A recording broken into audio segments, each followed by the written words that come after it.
Imagine what you'd get if you took a nest of angry bees and put them in a barrel with a rabid squirrel. A Lamborghini Gallardo Superleggera at a 5.0. Best Gallardo.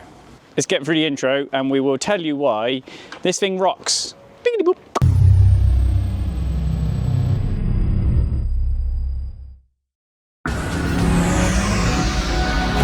Yeah, so this is a Lamborghini Gallardo 5 litre Superleggera, and if you don't know, it's just a Gallardo. But if you do know, it's a Superleggera, which means super light. So Alcantara everything, and I do mean everything. Seats, dash, headlining, A pillars, B pillars, sill trims, knee pads. It's comprehensively covered in the the fine faux suede. It's got some proper swaz on it. Obviously full buckets, but no harnesses. Yeah, full buckets, carbon fibre, a centre console, fibre carbon door cards. Oh yeah, wow. yeah. So yeah, it's inside. It's, you know, hashtag race car. Yeah. So you're not buying it for sort of how the inside looks, because it's A3 aircon controls, A3 nav unit, like an R8 really. Yeah. And nav controls are a little bit different on the first gen R8, but that's like 8. It's not 8P. What was before 8P? A3. 8L. Yeah. I used to have one of those. It's like those, isn't it? Because 8P is like what's in the Gallardo, what's in the R8 now. Yeah, that was the Gen 1. The first RS3. Yeah. Wasn't it? Yeah. The good thing about this one is I can show you how they sort of wear, because doing a buyer's guide video on one this immaculate it never shows you sort of the real world. So you can see your bolsters start to go. Yep. Because they're buckets. So again, you can either put a cover on them or just watch things like jeans. Jeans are really, really bad on bolsters. Yeah. Because the edge of the pockets catch, the rivets on the buttons catch, that kind of thing. So that's really bad. Obviously then it's an Alcantara steering wheel, which is a nightmare for hands, because the grease and the oils on your hands just mottle it out or mat it out. So the idea of Alcantara is to give driving gloves something to grip on, proper driving gloves, not the leather-backed, no, Alan Partridge style. no, like what I drive on track in, my Alpine style ones. Because if you've ever tried to drive on track with a leather steering wheel with driving gloves on, you may as well butter your hands. So yeah, that's the idea of it, of an Alcantara wheel. Bad side is when you don't drive with gloves, you can start to destroy the material, especially with rings and things. Yeah. The other side of it as well is they suffer with the age-old 90s and early noughties Ferrari buttons problem. So there is a company in America called Sticky Buttons, the reserve button, reverse button over here. When you come over this side in a minute, you'll see what I mean. Yep. They just wear out. You just wear everything off them. Ferraris are a bugger for actually them going sticky and going tacky. Yep. These are a nightmare for actually the coating, the surface lifting off them. Yep.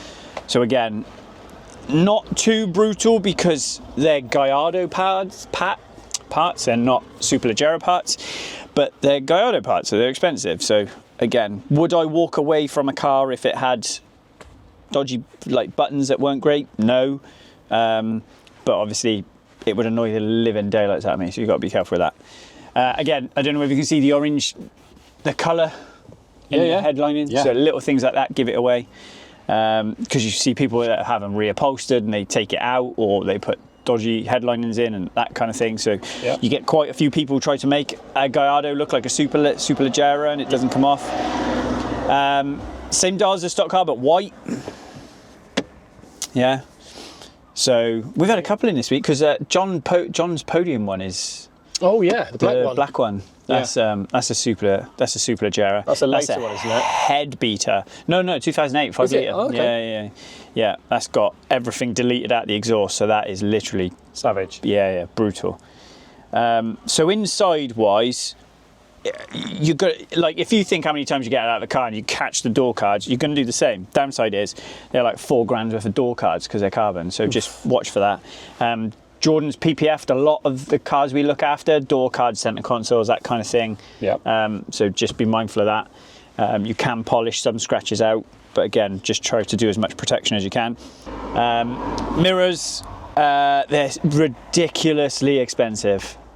Like, are they all carbon as well? Like, yeah, like, actually take the absolute Michael expensive. Yeah. It's literally someone, when they were thought up the price of that, they were watching Carol Vorderman do a bloody maths question on Countdown because the numbers are ridiculous. So just be really careful that the mirrors are in good condition, they work properly, that all the functionality's there, because you'll cry. Like, a lot. I think like, you've got that point home. Yeah. Like, if you think a GT mirror base, just the base on an R8 GT, so it's matte aluminium and it's got the aero hole through it, is £2,800 for the base. That makes them look cheap. Wow. So just be careful. All right. I'm not one for changing head units and stuff in these because I think they sound mega because it's an even fire engine, so they scream like old F1 V10s. Yep. 5.2s are an odd fire or odd fire at timing angle. These are even fire at timing angle. So it's how the cylinders fire, so they're evenly spaced. We've done that before on our 5 litre engine videos where I've shown you the difference between crankshafts, so yep. Go and have a look. Then, engine bay. This is something else to watch for. Perspex cracks. Ooh. Pretty common. See it quite a bit. Same as the GTs now, R8 GTs, they start to crack. Just Perspex doesn't like heat off engine bays, heat off sun. You know, you can start to see it, so just be mindful of that. Full carbon fibre lid. Do not want to be replacing that. No. So again, the struts are ridiculously expensive. Just make sure you've got a good strut on it, or never leave it open because when they slam down they can batter them. You only get one strut as well. Yeah, you only get one because it's like, make sure your rubber chimneys are in place, yep. Your adjusters, because again it comes down and it cracks onto the holders. But you'll notice on these, whereas a 5 litre has got engine bay trims all the way down the side and one over the top. Yep. Super light, mate, none of that. So the engine bay trims are different on a Superleggera. So again, watch you don't get stiffed out of those because Superleggera, so they're stupid amounts of money. So engine covers, they are specific for the Superleggera, so make sure they're on there and they're in good nick because the one's actually got a chassis number on. But the normal Gallardo ones, they stretch all the way down. You get 2 engine bay struts because you've obviously got a metal lid, and then you get one over the back, yep. Here that covers it. So you don't get that on a Superleggera. So if you open a bonnet and you see this, it's fine. So it does look like there's something missing, doesn't it? You look at it first. Yeah. Make sure that your 0170 cap is there. Yep. Facing correctly. Olio! And then same rules apply as a 5 litre. Throw the cats away, first thing you do. Put on a set of, we normally use like Larini sports cats because the original cats will destroy your engine. They break the material down, they suck them back in, just an age thing. So make sure you've got rid of the cats. This has got sports cats on it and it's got a Larini rear section on it, which is valved. So it does sound quite nice, to be fair. It is. So yeah, it's been nice. They've had the inlet manifold redone in crackle paint. Yeah, looks nice. So yeah, it is good in here. We're going to change a couple of coolant hoses and sort out some of the Jubilee clips and stuff because some of these have gone rock solid, and they go solid because they live above the exhaust manifolds. Yeah. So you just got to be careful there. You could only get this in an E-gear, and it's the early E-gear as well, so the hydraulics are up in the side, and it's got the actuator down bolted on top of the gearbox. So this is the same as the abandoned Gallardo we did, yes, where we were trying to fix the hydraulics in the side. They are, when they're working right, they're great. When they're not working right, they're a bloody nightmare. We use a company called SS Autotech up at Banbury Way. He rebuilds them. So he does like all the FF PTUs, he does all the E-gear systems on the Ferraris, and then we've sent him quite a few over the years to rebuild of those, and he rebuilds them top to bottom, inside out. So we done me and Simon Norris were chatting, and I sent him up there and he had his done, stuff like that. So really good. When you go through basic settings, they go through. If they don't go through, there's a lot of different reasons. Internal bleed off pressure, hydraulic pressure, accumulators, all sorts. So just take that into account. It can get bloody expensive to sort your e-gear system out. But if you're buying, to be fair, if you're buying a well looked after, well sorted Superleggera, you should be all right, because 9 times out of 10 they're low mileage anyway. What's the e-gear system like to use? Because obviously slow, clunky, uncomfortable, bangs your head, but that's the point of this. Yeah. If you want to buy something that you're going to get in and drive to the south of France, take a diesel Peugeot. There you go. This isn't it. Yeah. Yeah, this is something that you drive down a B road, you think it's going to kill you, your driving position is half cocked, the gears are brutal, the noise hurts your ears, but when it all comes together, it's just like... That's what it's all about. Yeah. Yeah. Yeah. So you're not buying a car that you can commute in, you're buying an event.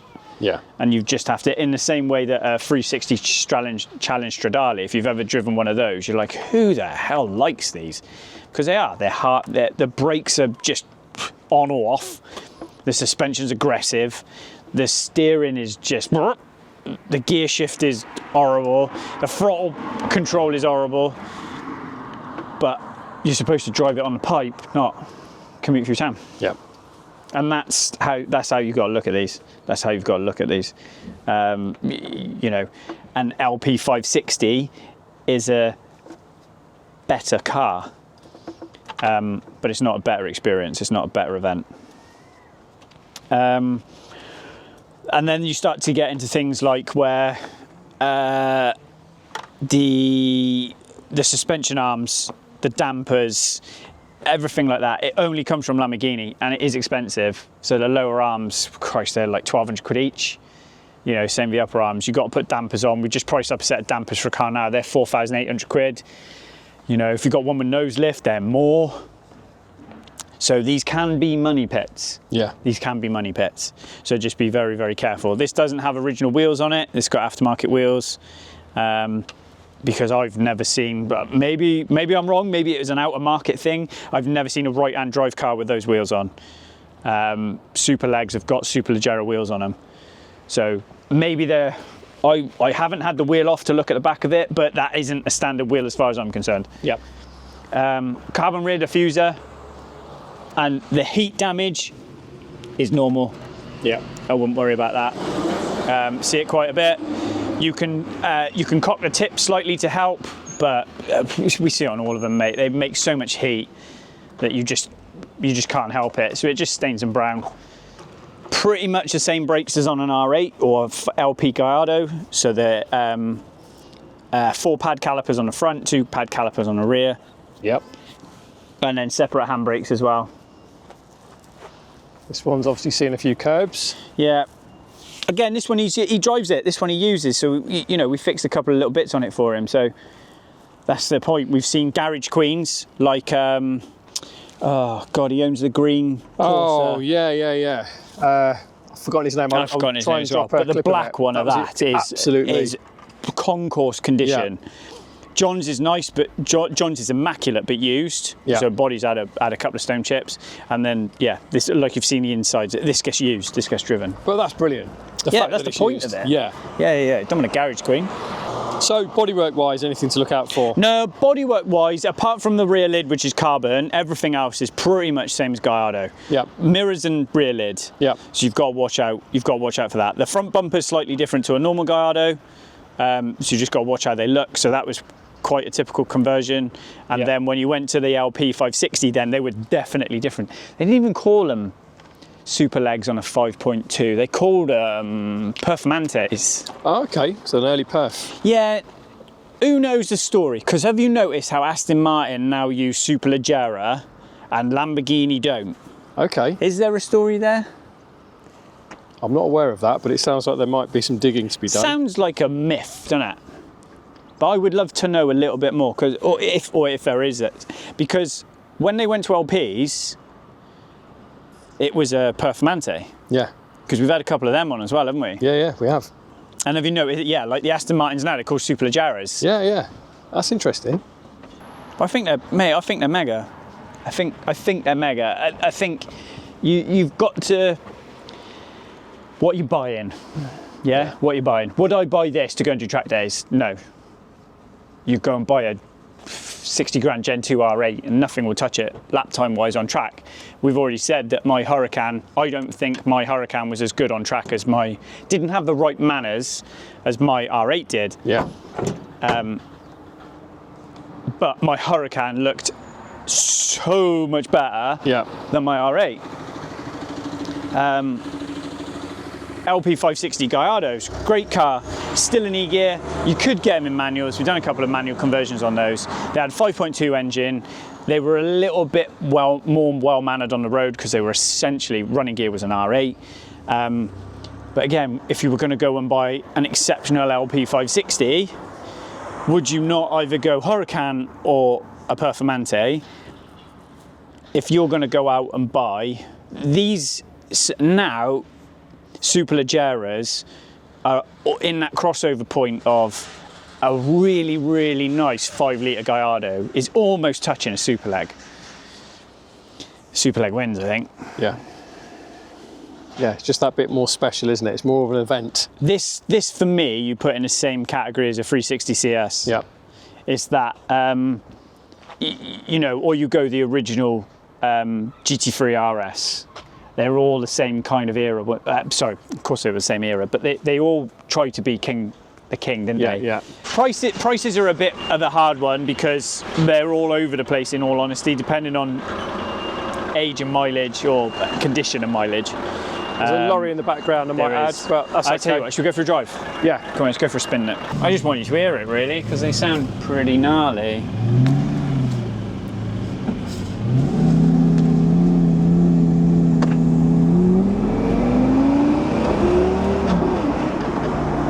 See what I mean? Yeah. Right. Oh, hello.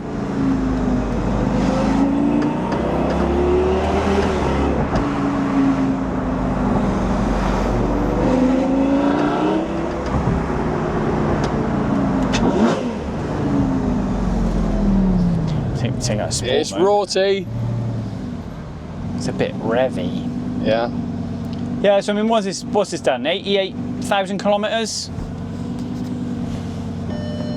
Yeah. Everything's where it should be. Keep your foot on the brake or it puts it into neutral. Oh, hello.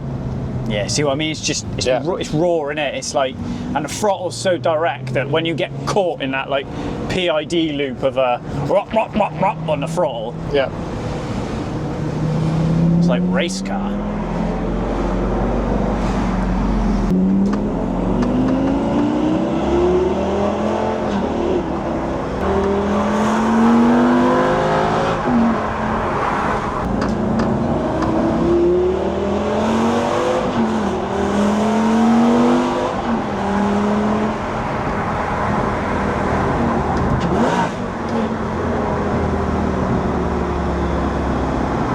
Downshifts are wicked, aren't they? Yeah, just proper raw.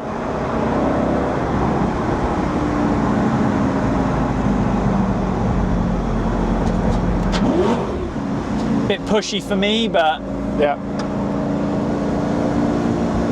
again, it's where it's all geared up for you to be travelling at speed. Like if you're on track, Yeah. that pushy fit, you're not that low in the RPM, so that pushy feeling's not there.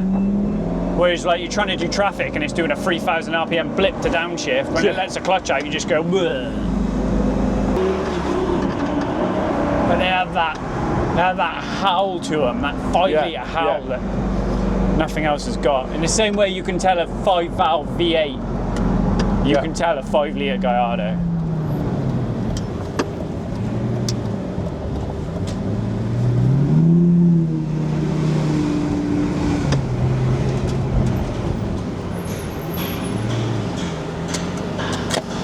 Mate, Nice job. 5-litre Superleg. I want one. I know, I like them. I do like them. I like them more when they're used, when they get driven, like, do you know what I mean? Yeah, yeah. And it's orange and dripping in carbon. So, yeah. We look after quite a few, to be fair. They're not as rare as people think. You just got to make sure you get the right car. Yeah. Whether you have Lamborghini inspect it, or, you know, like the guys at SBR, or, you know, us or whatever, just people who know them, just get it checked over, because it's the same as all these things. Everything costs you money, but you can't, like an LP, you know, majority of running gear stuff you can go to Audi and buy, so the price is controlled. So this stuff, it's Lambo only, so they just make the numbers up as they go along. And like I said, there's certain items on this car that the prices you just genuinely make you sick. You're heaving your own mouth. So yeah. Right. I think that's covered it. Would you have one of these or a 360 CS? Ooh, I don't know. That's a pretty cool garage though, isn't it? That's a good two-car garage. Like if you're gonna go, you know, if you were sit there and you were gonna go, right, okay, I want a P1. What was the Trinity? LAF P1 918. Yeah. If you went 996 GT3 RS, even if you were a bit sneaky and went 997 GT3 RS, and you went one of these in a 360 CS, like that's nice. That's a pretty cool muggle garage. Yeah. Do you know what I mean? You haven't got to have 6 million quid worth of cars sat in you skyrocket for that. How much do you reckon you could do that for? What's a CS go for? 120, I reckon, will get you an immaculate one of these. So what are you thinking? 150 is a CS, maybe 200. You do that for under £500,000, wouldn't you? Yeah, I think so. Under £500,000, you could have all three of them immaculate. I got £4.86 in my bank account. Yeah. Next year, Rodney. On that bombshell. Can't even buy like a Mars bar with that anymore, can you? No. Do you remember when Freddo bars were 10p? Yes. Ain't 10p anymore, are they? No. They changed in size? Have their balls. Right. For the kids at home watching, not knowing what, honest to God, what was a Mars bar? Like 23p, wasn't it? Something like that. Yeah, I'm sure I remember it being 17. Honestly, I bought 3 ice creams off the ice cream man the other day. 16 quid.